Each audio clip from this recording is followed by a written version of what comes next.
Now, I'll be very curious, given who made it, what Daniel thought of this movie, since Mel Gibson, he either makes kind of deep movies or he makes crazy action films. I'm curious where this lands in on that spectrum. Well, in my opinion, I would say more the former rather than the latter. Okay. Although yes, there are some crazy action sequences in this, but it's a, it's a Vietnam War movie, so it's going to be wild. But this is actually probably one of my favorite war movies, if I'm being honest. I actually saw this with my dad when it came out in the theaters. Saw it a couple of times actually. Hmm. Yeah, and it was definitely moved. It definitely moved me, and it moved my family quite a bit. It was probably there's one of the few movies made that was I wouldn't say positive about the Vietnam War, but certainly was more positive towards the soldiers who fought in the war. Right now, did you say which war it was? Vietnam. Vietnam, yeah. Okay, I was going to guess based on the helicopter on the front, but yeah. Well, and actually the helicopters play a huge role in this. So the movie follows it's basically about really the first major battle of the Vietnam War, which took place in the Ia Drang Valley in I believe it was October of 1965.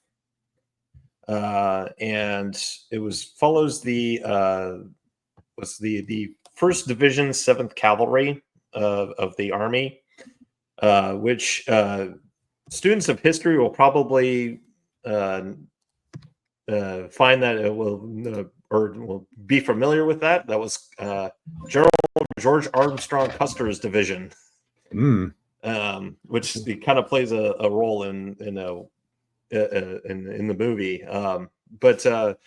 So in the basically starts off where the cavalry division, which is under the command of Lieutenant Colonel Hal Moore, that's Mel Gibson. They're out at what used to be called Fort Benning in Georgia, but is now Fort Moore. And yes, they named it after him and his wife. They're training to be basically the whole thing is they come in the Hueys and the helicopters. They land, get out, and then clear the area.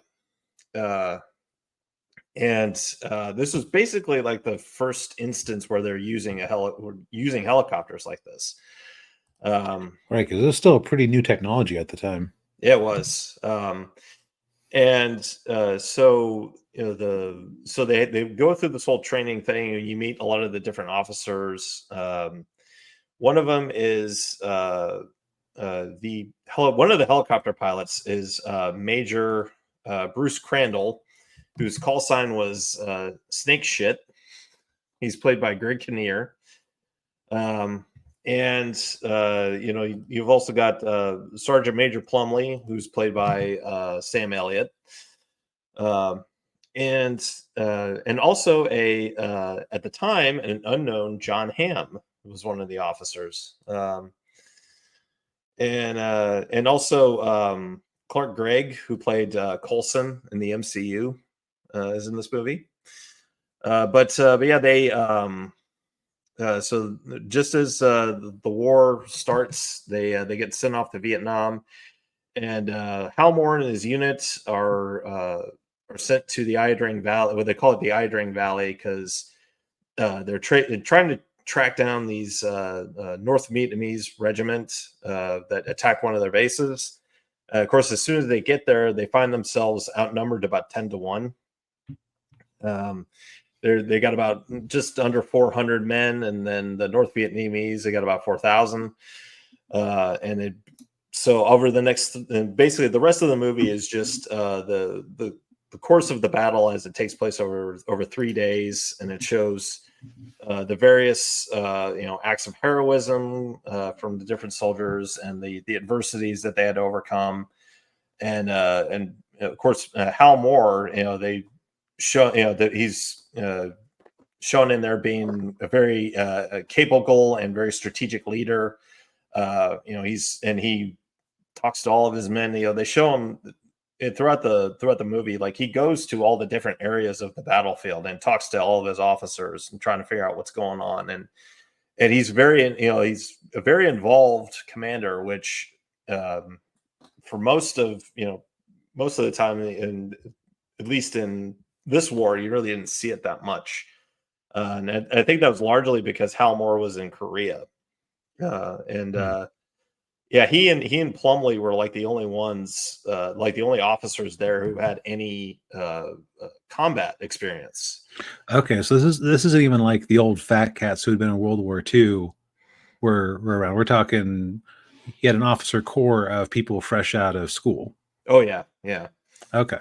Yeah. And then the other aspect of it too is you have the wives back home. And Hal Moore's wife, Julie, was played by Madeline Stowe, and then you had another one of the wives was played by Kerry Russell. And what happens is they weren't really, the army wasn't ready for the casualties, and so they didn't, of course, like in World War II, they would send like chaplains to and officers to tell them, to inform the family members that their son was their son or their dad or their brother, or but they were using cab drivers here. Yeah, and so in the movie, it's shown that she tells Hal Moore's wife Julie, she tells the cab driver, "Hey, cab company, you get any more telegrams, just bring it to me and I'll take it to the wives." I think in reality, she actually followed the cab drivers, the cabs around, and to when they went to the different houses. But yeah, so it's basically just the effect that the like I said, what the war did with the soldiers and with the families back home. I forgot to mention another character, Joe Galloway, who was played by Barry Pepper. He was a photojournalist, and he shows up in the battle and to document everything that happened. And of course, he sees firsthand just how awful war is. And the book that the movie is based on was called "We Were Soldiers Once and Young," and it was written by Hal Moore and Joe Galloway. But yeah, the movie is, and the real Hal Moore actually said that the story, how it tells the story, he said it was about 70% of it was accurate to what actually happened, and then the other 30% was Hollywood. That's not a bad rating, really. No, it isn't. There are a lot of like cheesy cliches that you do see in there that kind of like the cliched war movie things, which like did they have the scene where the guy's looking at the picture of his girl back home and gets shot? Very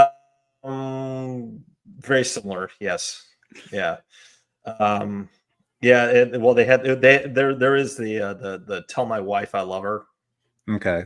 That's in there. But yeah, but other than that, I mean, like I said, this is if you can stomach the it's not quite as bad as like Saving Private Ryan, but if you can take the war violence, I mean, it's definitely worth a watch. It's on Paramount Plus as well, like our previous movie. But yeah, I mean, I think it still holds up even after when 24 25 years since it, or not 20, 22, 23 years since it came out. So yeah, the most of the effects were practical, by the way. Not very much CGI in it. So Let's hear. When did this come out again? 2002. Okay, so this was just before he got unpersoned from the larger industry. Yeah, it was. Yeah, it was a couple years before. The Passion.